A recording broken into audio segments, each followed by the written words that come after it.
నమస్కారం, నేను మీ కొమర్రాజు భరద్వాజ్ శర్మ.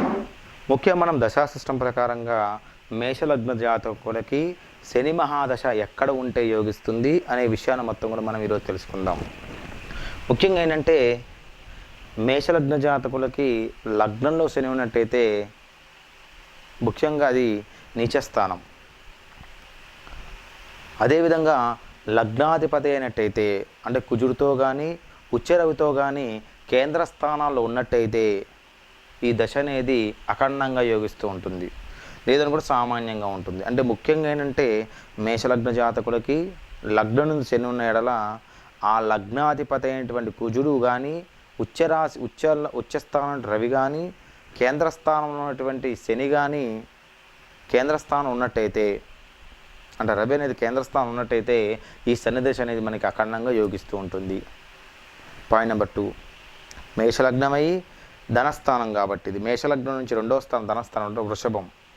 ఈ వృషభంలో శని ఉన్నప్పుడు ఈ శని దశలో ఎక్కువ శాతం కూడా డబ్బు అనేది నిలవనీయకుండా చేయడానికి, అదేవిధంగా వ్యాపారపరంగా వ్యాపారం చేసి వ్యాపారం ధనాన్ని మొత్తం పోగొట్టుకోవడానికి, రోడ్డు మీద పడడానికి, ఒకప్పుడు భోగభాగ్యాలు అనుభవించి ఈరోజు బికార్లకు తిరగటానికి, అదేవిధంగా మరణమారకను చేయడానికి అవకాశం ఎక్కువగా ఉంటుంది. మేషలగ్నమై తృతీయ స్థానం అంటే మిథునంలో మనకి శని ఉన్నప్పుడు ఈ దశ అనేది మనకు మిశ్రమ ఫలితాన్ని కలగజేస్తూ ఉంటుంది. లాభము నష్టము సమానంగా ఉంటూ ఉంటుంది. ముఖ్యంగా ఏంటంటే అన్నదమ్ముల మధ్య ఎక్కువగా గొడవలు జరగటానికి, అన్నదమ్ముల మధ్య ఈ యొక్క వ్యాపారం కానీ అన్నదమ్ముల మధ్య ఉన్నటువంటి దాన్ని ఏమంటారు ఎక్కువగా భూమికి సంబంధించిన విషయాలలో గొడవలు పట్టడానికి, ఆస్తి విషయాలు ఎక్కువ గొడవలు పట్టడానికి అవకాశం ఎక్కువగా ఉంటుంది. ఇక మేషలగ్నమై మనకు చతుర్థ స్థానం అంటే కర్కాటకంలో శని ఉన్నప్పుడు ఈ శని దశ అనేది మాతృ సౌఖ్యం అనేది ఉండనీయదు. ఈ దశలో ముఖ్యంగా ఏంటంటే తల్లికి సంబంధించిన బాధలు ఎక్కువ కలగటానికి, విద్య ఎవరైతే చదువుతున్నారో ఆ విద్య విషయంలో ఆటంకం కలగటానికి, అదేవిధంగా తండ్రి దగ్గర నుంచి వచ్చే ఆస్తులు మొత్తం కూడా నశించిపోవడానికి, అదేవిధంగా ఆరోగ్య భంగం కలగటానికి అవకాశం ఎక్కువగా ఉంటుంది. పాయింట్ నెంబర్ 5, మేషలగ్నమై పంచమ స్థానం అంటే సింహంలో శని ఉన్నప్పుడు ఈ శని దశలో పుత్ర సంతాన నష్టం అనేది కలుగుతూ ఉంటుంది. ఈ శని దశ అనేది బాగా యోగిస్తూ ఉంటుంది. ఇక మేషలగ్నమై మనకు శత్రుస్థానంలందు అంటే కన్య శత్రుస్థానం అనేటువంటి శత్రుస్థానం కన్య అంటే శని మేషలగ్న జాతకు శని శత్రుస్థానం అంటే కన్యలో ఉన్నట్టయితే ముఖ్యంగా పుత్ర సంతాన నష్టం కలగటానికి, సంతానపరంగా ఆవిర్భావం తగ్గిపోవడానికి, సంతానం విషయం ఇబ్బందులు పట్టడానికి, సంతానం చూడకుండా ఉండటానికి, అదేవిధంగా రోగాలు కలగటానికి అవకాశం ఎక్కువగా ఉంటుంది. మేషలగ్నమై సప్తమ స్థానం తుల అంటే ఇక్కడ ఉచ్చస్థానం. అది ఈ ఉచ్చస్థానంలో మనకు ఉన్నట్టయితే భోగభాగ్యాలు అందించడానికి, విశేష ధన సంపద కలగడానికి అవకాశం ఎక్కువగా ఉంది. పాపగ్రహ దృష్టికి పడినట్టయితే కొంచెం ధననష్టం కలగజేస్తూ ఉంటుంది. ఇక మేషలగ్నమై అష్టమ స్థానం అంటే వృచ్చికంలో మనకి శని ఉన్నట్టయితే ఈ దశ అనేది విపరీతమైనటువంటి నష్టానికి కారకుడు. ధననష్టము, శరీర పీడ, వ్యవహారాల చిక్కులు కలుగుతూ ఉంటాయి. ముఖ్యంగా ఇక్కడ జరిగేది ఏంటంటే ప్రమాదం జరిగి ఒక 5 సంవత్సరాల పాటు మంచంలో ఉండడానికి కూడా కారకులుగా చెప్పబడుతూ ఉంటుంది. ఇక మేషలగ్నమై 9వ పాయింట్, మేషలగ్నమై నవమ స్థానం అంటే ధనస్సునందు మనకి శని ఉన్నట్టయితే ఈ శని దశ ముఖ్యంగా పితృసౌఖ్యం తక్కువగా ఉంటుంది, కానీ భోగభాగ్యాలు అందజేస్తూ ఉంటుంది. ఈ శని దశలో విశేషమైన ధనలాభాన్ని కలగడమే కాకోకుండా భోగభాగ్యాలు విపరీత రాజయోగాన్ని కూడా కలగజేస్తూ ఉంటుంది. ఇక మేషలగ్నమే మనకు దశమస్థానం అంటే మకరంలో ఉన్నట్టయితే స్వక్షేత్రం అన్నమాట. ఈ స్వక్షేత్రం నందు లేదా ఏకాదశి కుంభం నందు శని ఉన్న ఈ శని దశ అనేది బాగా యోగిస్తూ ఉంటుంది, ధన సంపాదన చేస్తూ ఉంటారు. ఇక 12వ పాయింట్, మేషలగ్నమయ్యి వ్యయస్థానం అంటే మేనంలో మనకి శని ఉన్న ఈ శని మహాదశ మొత్తం కూడా విపరీతమైనటువంటి నష్టానికి కారకుడు. ముఖ్యంగా విశేషం ధన వ్యయాన్ని కలగజేస్తూ ఉంటుంది.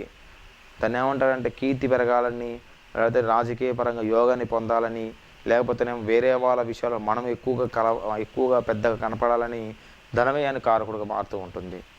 12వ స్థానం శని కుజునితో కలిసి ఉన్న 12వ స్థానంలో శని కుజునితో కలిసి ఉన్న అవయవ లోపం ఏర్పడి ఈ సమయంలో ఈ శని మహాదశ సమయంలో ఏంటంటే అనుకోకుండా కార్ యాక్సిడెంట్ కానీ, బైక్ యాక్సిడెంట్ కానీ, సైకిల్ యాక్సిడెంట్ ఏదైనా యాక్సిడెంట్ జరిగి ఒక అవయవాన్ని లోపం చేస్తూ ఉంటుంది.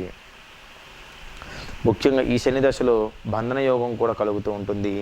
అంటే బంధనాలు ఎవరైతే ఉన్నారో మీకు మీ అనుకూలమైన అందరి నుంచి మీరు బయటికి పోవడానికి, సన్యాసత్వం తీసుకోవడానికి కూడా అవకాశం ఎక్కువగా ఉంటుంది. ఈ శని మహాదశ మనకి యోగించకపోయినట్టయితే ఏం చేయాలి? ముఖ్యంగా ఈ శని మహాదశ అనేది మనకి యోగించకపోయినట్టయితే శనికి 19,000 సంఖ్యతోని జపం చేయించి 19,000 సంఖ్యతోని నల్ల నువ్వులతోని ఆ యొక్క హోమం చేసి, అదేవిధంగా 1 కేజంబావు నువ్వుల్ని ఒక నలుపు వస్త్రం తీసుకొని ఆ నలుపు జాకెట్ ముక్కలో ఆ కేజంబావు నల్ల నువ్వులు పోసి, ఒక మేకు, కొద్దిగా పత్తి, కాటుక, అదేవిధంగా నలుపుకు సంబంధించినటువంటి పండ్లు అంటే ద్రాక్ష, నల్ల ద్రాక్ష అంటాం, నలుపుకు సంబంధించిన పండ్లు పెట్టి మనము బ్రాహ్మణుడికి దానం చేయాలి. ఇక్కడ ఏంటంటే ముఖ్యంగా శనికి సంబంధించిన ఏ దానం చేసినా సరే ముఖ్యంగా గుర్తుపెట్టుకోండి. అంటే ముఖ్యంగా ఇక్కడ ఒక పాయింట్ అందరూ కూడా మిస్ అవుతున్నారు. ఏంటంటే శనికి దానం చేసేటప్పుడు ఖచ్చితంగా ఎరుపు వస్త్రంతో దానం చేయాలి. అంటే ఇక్కడ మీకు అర్థమైంది మీకు, ఎరుపు వస్త్రం దానం చేయడం అట్లా కాదు. అంటే నలుపు వస్త్రంతో దానం చేసి ఎరుపుకు సంబంధించిన వస్త్రాన్ని బ్రాహ్మణుడు దానం ఇవ్వాలి. అంటే ఎరుపు వస్త్రం అంటే ఏంటి? మనం ఎరుపు పంచను బ్రాహ్మణుడు దానం చేయటం వల్ల, ఎరుపు పంచతో పాటు ఎరుపు చీరను కూడా బ్రాహ్మణుడు దానం చేయటం వల్ల శని అనేది ఇక్కడ యోగభరితంగా మారటానికి శని యోగించిన కారకులుగా చెప్పబడుతూ ఉంటుంది. అదేవిధంగా మంచి నీల ఉంగరాన్ని, మంచి నీలం రాయిని తీసుకొని కుడిచేయి మధ్య వేలికి, ఈ సింథటిక్ ఐటెంతో చేసినవి కాదండి. మీకు లోకల్లో ఏంటంటే అన్ని సింథటిక్ ఐటమ్స్ వస్తున్నాయి. అంటే 50 రూపాయల రాయిని కూడా మీకు ఎక్కువ రేటుకి అమ్ముతూ ఉన్నారు. అయితే లోకల్గా సర్టిఫికేట్ తీసుకొస్తారు, ఇది వాడే ప్రింట్ చేసి దాన్ని తగిలిచ్చి అమ్ముతూ ఉంటారు. అలా కాకుండా ఒరిజినల్గా వచ్చేటువంటి జాతి నీలాన్ని తీసుకొని, బ్లూ సఫేర్ అంటాం దాన్ని, బ్లూ సఫేర్ని తీసుకొని కుడిచేయి మధ్య వేలికి బంగారంలో కానీ పంచలోహాల్లో కానీ వాడినట్టయితే మంచి యోగభరితంగా శని మహాదశని మారటానికి, మరీ యోగం కాకపోయినా కానీ కొద్దిగా ముందు నడవడానికి అవకాశం అనేది ఎక్కువగా కనిపిస్తూ ఉంటుంది. అదేవిధంగా శనికి జపము, తర్పణము, దానము చేయండి. ప్రతి శనివారం రోజు ఇట్లా 21 శనివారాలు పెట్టుకొని శనికి నల్ల నువ్వులతోని అష్టోత్తరం చేయించి, అదేవిధంగా ఈ యొక్క నువ్వుల నూనెతో ఆయనకి తైలాభిషేకం చేయించి కొద్దిగా నువ్వుల నూనె పోసి ఈ యొక్క నల్ల నువ్వులు తీసుకొని 108 సార్లు అష్టోత్తరం చేసినట్టయితే శని దశ అనేది యోగిస్తూ ఉంటుంది. ప్రతి శనివారం రోజు మధ్యాహ్నం పూట బెల్లము, నల్ల నువ్వులతో కలిపేటువంటి వస్తువు తినడం ద్వారా ఆ నల్లని బెల్లము, నల్లని నువ్వులతో కలిపేటువంటి వస్తువుని దానం చేయడం ద్వారా లేదా ఆవులు తినిపించడం ద్వారా మీకు శని దశ అనేది యోగ ఫలితంగా మారడానికి అవకాశం ఎక్కువగా ఉంటుంది. ఇది శని మహాదశ, మేషలగ్న జాతకులు శని మహాదశ గురించి. అందరి వీడియో లైక్ చేయండి, సబ్స్క్రైబ్ చేయండి, మీ కామెంట్ తెలియజేస్తుంది. ఏ విధంగా చెప్పాను కామెంట్ తెలియజేయండి. మీకు ఒకవేళ మంచి నీలం అనేది కావాలి అంటే కింద మాకు పెట్టినట్టయితే మీకు ఒక లింక్ పెడతాను, ఆ లింక్లో మీరు తీసుకోవచ్చు. అప్పుడు మీకు మంచి ఒరిజినల్ నీలం దొరుకుతూ ఉంటుంది. అందరి వీడియో లైక్ చేయండి, షేర్ చేయండి, సబ్స్క్రైబ్, మీ కామెంట్ తెలియజేయండి. మీ భరద్వాజ్ శర్మ.